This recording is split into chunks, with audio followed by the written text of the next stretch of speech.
So if we can step back and see, okay, I'm more likely to get anxious when I go on social media, we can be like, okay, maybe that's, every time we scroll, it's like somebody sneezing on our brain, right? So if we're putting ourselves in sneeze prone situations, we can stop doing that when our thinking brain's still online. The other part is just knowing that process and really understanding how our brains work. And okay, uncertainty plus fear leads to anxiety. Can I step back and see how that process is starting to get spun out of control?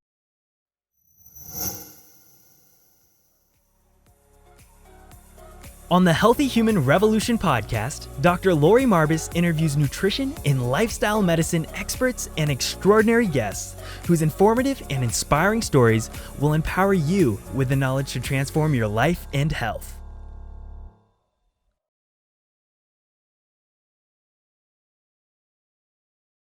Welcome to the podcast, and I'm so excited to welcome back Dr. Jud Brewer. He's going to help us get through some very anxious times surrounding coronavirus. How are you today? Doing all right. How are you? Good. So, Dr. Brewer wrote an amazing article for the New York Times regarding, coronavirus kind of induced anxiety, stress. We're kind of in some stressful times. A lot of people have maybe mild anxiety regarding this. Others have a lot of severe anxiety. Could you help us a little bit just understand, first of all, what anxiety is, where it comes from? Sure, I'd be happy to. Our brains are actually set up to help us survive. And so that fear instinct can actually help us learn. So if you walk out into the street, you see a car coming at you, you instinctively jump back on the sidewalk and you learn from that, hey, maybe I should look both ways before I cross the street in the future, right? So that's basically how we learn through negative reinforcement. Something unpleasant happens, we do something to make that unpleasant thing go away. And then we learn it. We learn, okay, do that, do that behavior again in the future. So that's really a very basic survival mechanism. But our brains have evolved, say, over, I don't know, past million years or whatever, have evolved this newer layer on top of the old survival brain, the neocortex, or I think of the prefrontal cortex as being one of the critical pieces. That's the part of the brain that's involved in creativity, in planning, in thinking, and things like that. It's really helpful to plan and think, but our prefrontal cortices need accurate information in order to plan, okay? And so this is where we can see this coming together with coronavirus. We don't have accurate information. I mean, we do have some accurate information, like washing your hands is a good thing, but we don't have accurate information in terms of how contagious it is, how deadly it is, all these things. So our brains start to spin out of control. So you can think of it this as fear plus uncertainty equals anxiety. Right. Now, add to this one other component, which is social contagion, which is basically the spread of emotion from one person to another. You can think of this as if you walk into a party and, you're not really in a party mood, but other people are, dancing around, suddenly you're in a party mood, right? That's emotional contagion. I don't think anybody's in a party mood right now. But if you walk into a grocery store or something and everybody's panicking, it's like they've just sneezed on your brain, and you've caught that social contagion. So we move from, we're at home, we're planning a grocery list. We're like, okay, I'm going to go to the store and stock up. We get to the grocery store and everybody's like hoarding toilet paper. And suddenly we're like, I need a 12-month supply of toilet paper. We do not need a 12-month supply of toilet paper, right? So that's really where you add anxiety plus social contagion and people start panicking. Their prefrontal cortices go offline. They go into survival mode. And survival mode is basically about just, okay, what's everybody else doing? Okay, I'm going to do the same thing. Instead of stepping back and saying, I can't even fit this in my car. What am I doing? Right. Well, this is a very good thing. So I went to the grocery store maybe 3 days ago with a list of things that we would need. And I'm walking the grocery store and you're exactly right. They're full. They're just jam full of stuff, but it's, for me, I'm always focused on healthy food. They're unhealthy foods, but they had hordes of toilet paper, you name it, they had it. Nobody's buying dog food, by the way, which is really weird. But that really made me start thinking, I was like, well, maybe I need more. And I'm fairly calm about these things.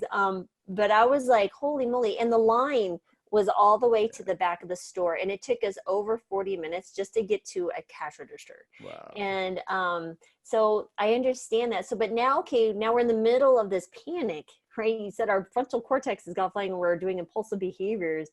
How do we stop that though? You're like, what is the stop it? Right. Wouldn't it be as simple and nicer than the we slap ourselves to wake up and stop it. How do we stop that brain from doing that? The first step is really understanding how our minds work. So if we can step back and see, okay, I'm more likely to get anxious when I go on social media. We can be like, okay, maybe that's, every time we scroll, it's like somebody sneezing on our brain, right? So if we're putting ourselves in sneeze prone situations, we can stop doing that when our thinking brain's still online. The other part is just knowing that process and really understanding how our brains work. And okay, uncertainty plus fear leads to anxiety. Can I step back and see how that process is starting to get spun out of control? The next step is to actually bring in an intervention when we are starting to get anxious. So simple mindfulness practices like taking a couple of deep breaths can be really helpful and help us ground in our direct experience. I was leading a group a couple of years ago at Yale University, and there was a guy in the group who came up with a great mantra for himself, which was feel your feet. So he could not connect with his breath. I don't know if it made him anxious or whatnot, but he would just feel his feet. When he started to get anxious, he would notice, oh, I'm getting anxious. And he would say to himself, feel your feet, because his feet don't really manifest anxiety much, right? That's not the anxiety center of our body, not the feet. So he would just ground himself in his feet for maybe 30 seconds, and it would help him calm down. So his prefrontal cortex could go back online and he could go about the day. So simple, in the moment mindfulness practices can be really helpful. And in fact, my lab just finished a couple of clinical studies. We did a study with anxious physicians. We need to help physicians right now not get anxious, because imagine, people coming in and you're like, I don't know if this person is sick or not. Right. So we did a study with anxious physicians, and we got a 57% reduction in clinically validated anxiety scores using an app-based mindfulness training. This app was called Unwinding Anxiety. So it was basically, we give them short practices every day to kind of build that mental immune system, so to speak. That is fabulous, because I actually belong to a group on Facebook with over 48,000 mostly American physicians who, and it's all about the coronavirus. And it's really fascinating to read those posts. Some of them are sick, they're immune compromised. They feel the need to take care of other patients who may come in sick. And so really interesting. Okay, so now we kind of understand the mindfulness practice, but what if we're like dwelling on future outcomes that probably will never happen, but it's outcomes you're seeing other people deal with, like death. So what if I get the virus and what if I die? Like that can be really something that someone seems to sit on, and they're so worried about their family or themselves getting so sick that they die. Yeah. And what can we do for that? Right. So perseveration, you're describing perseveration, where we're just kind of stuck in this worry, thought loop, fear of the future, catastrophizing, all of that stuff. So the perseveration, one thing we can remind ourselves when we're not perseverating is that this type of worry thought loop is not going to build our immune system. It's not going to help us get not sick. And in fact, it could make us more prone, because we're going to be more likely to panic and do things that aren't actually, prefrontal cortically mediated, where we're not thinking. Right. So noticing that that's not going to help us, right? Worrying about all these worst case scenarios is not going to help, right? Because we can't plan for 6 months down the road. We can plan for right now. And so noticing that is that very, very first important first step. The second step can be, okay, what do I need to do right now? And kind of ground it, instead of way off in the future or worrying about what might happen to us. Just take it, okay, what do I need to do this hour? Right. Okay. And then we take care of whatever needed to be done this hour. What happens next hour? What do we need to take out? What do we need to do the next hour? I think about this with my addiction patients, where, there's this saying, basically, one moment at a time, one breath at a time, one day at a time, right? Let's take sobriety one day at a time. I think we're a little intoxicated, not in a pleasant way, with anxiety and panic right now. And our job is to really step back and take it one day at a time. It's like, okay, what do I need to do today? Like, do I need to go to the grocery store? Yes. Okay, go to the grocery store. Take care of today. Take care of this week. Don't hoard toilet paper for 6 months. That's not going to help you. That's not going to help anybody. There will be toilet paper in 6 months. You know, that's almost a certainty. So all taking it one day at a time is really helpful. Now you bring up this question around death. That's it's a reality for all of us at some point, right? And so I think what this is doing is saying, what if I die now? What if I could, because there's a real threat. Right. And that's something not to ignore, but it's also something to really work with skillfully. And instead of panicking about it, to really, acknowledge, okay, this is a deadly disease. What can I do to take precautions so that I'm safest? And at the same time, I am protecting the safety of others, because the more we practice good hygiene, the more we're going to help create that herd immunity where we're going to protect everybody. Right. And so again, it comes back to, I'm worried that I might die. Okay, well, what can you do to prevent that? Wash your hands. Don't freak out. Don't buy 6 months of toilet paper, Exactly. So, I did a video yesterday of 4 things you can do. I talked about your article specifically, but it's those things that have been shown over and over again to actually make a difference. Is social distancing 6 feet. Because when you cough or sneeze, that's going to travel 6 feet. So that's why they say 6 feet. Hand washing, but they also talk about touching your face. So, but as humans, we like to touch our face. Yeah, I wash my hands, guys, don't worry. But, that is how we just touch people. We hug each other. I'm a hugger, and touching people. How do we break this habit of touching our face when we don't even know we're doing it? Let me think about that. Yeah. So if we do something habitual, right? So, as a professor, my job is to stroke my beard, right? And to look professorial.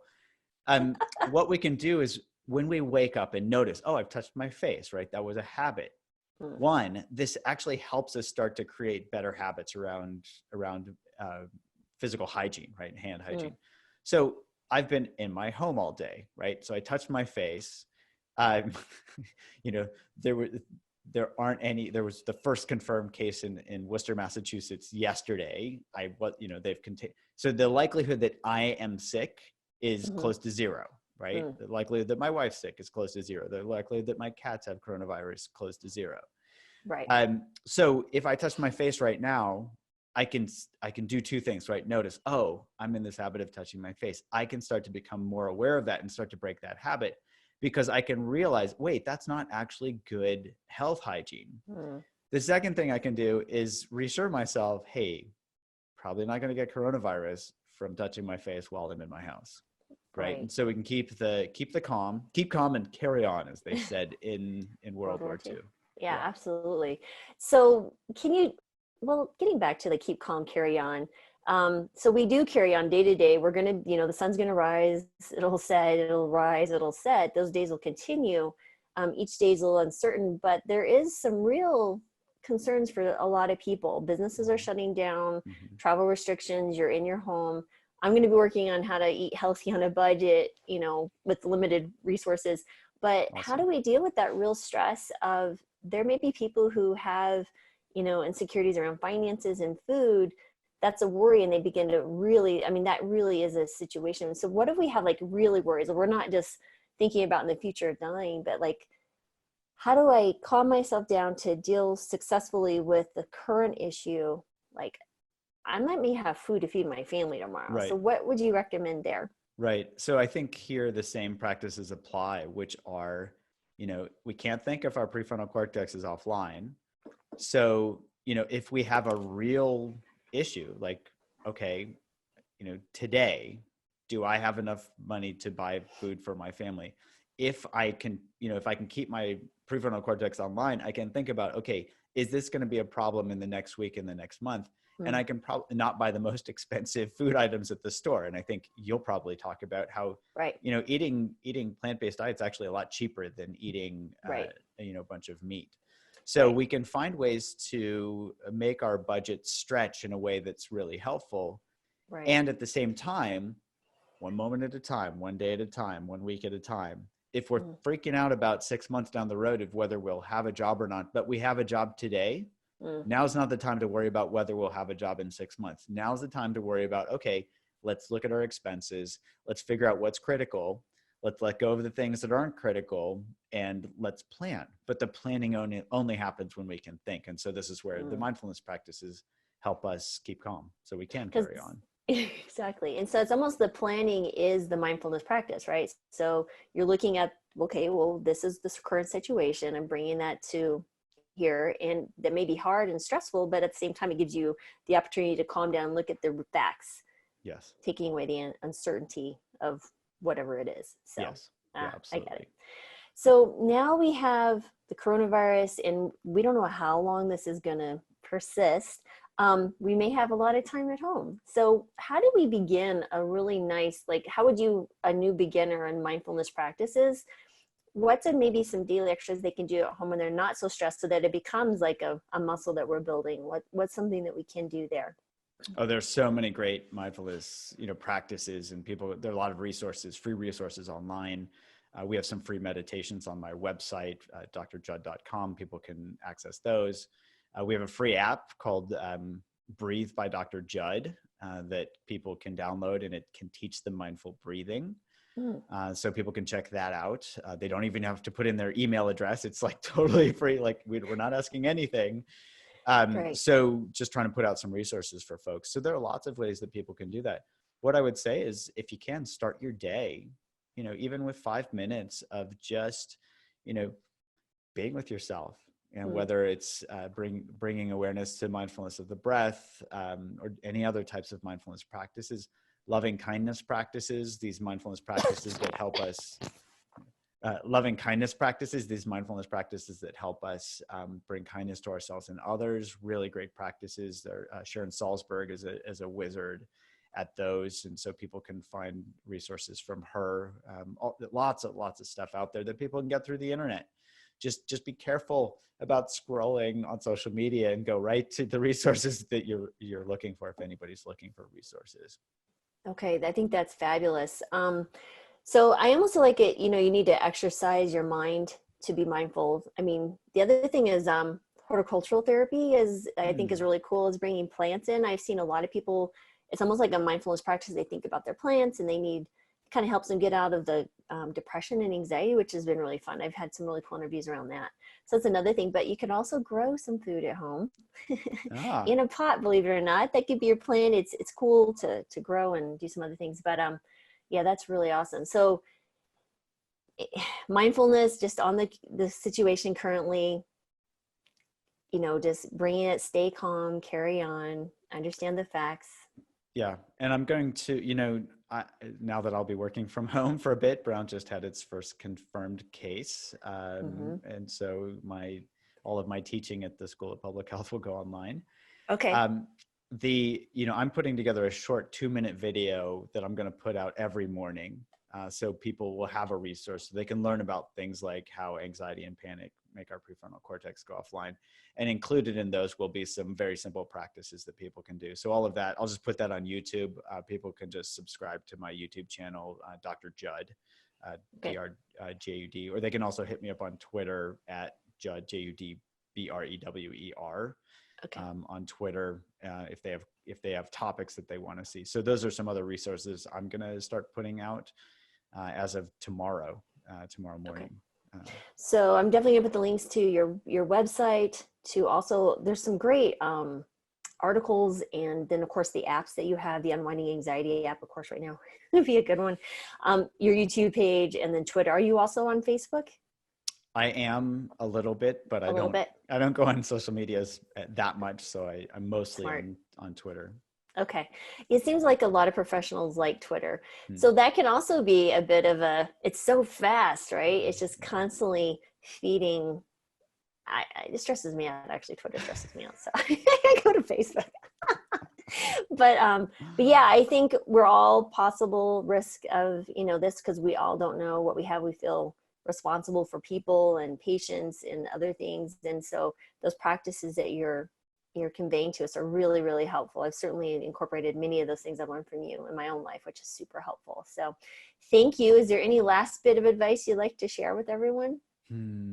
I'll just say, onward together. The more we see the real rewards of kindness and connection as we support each other through this, the more hopefully these will stick, and not just help us get through this pandemic, but also help to see how this world is really not a big place and we need to all move forward together. So hopefully we can stop being so divisive politically and this and that, and stop blaming each other for this and that, and simply say, okay, here it is. How can we move forward together? So that's my hope is, let's learn from this, or let's learn as we get through this, the real joys of connection. So I would just say onward together. We can do this. That's beautiful, because I was in Florida during Hurricane Irma, and it was really interesting to see a community come together. I mean, talk about shortage of gasoline, you had to get out and food. But it was really interesting comments people would say, oh, people are so nice to me. They're never so nice. And I think that's really important, but we're isolated socially. I think that's where, for example, we're going to be holding through our Healthy Human Revolution virtual dinners with like 5 to 10 people, just to help them continue like that connection if they feel like they need some help. You can do stuff like that as well using technology. Yeah, that's great. So we can be physically distanced, but mentally connected. Right. Exactly. That's wonderful. So I think that's the important thing is, Zoom and Facebook, you can do little Facebook groups with your family if they're far away around the world, and still have those moments together, but you are safely apart. So there's some things there. Great. Well, thank you again, Dr. Jud. You're amazing as usual. Appreciate you. My pleasure.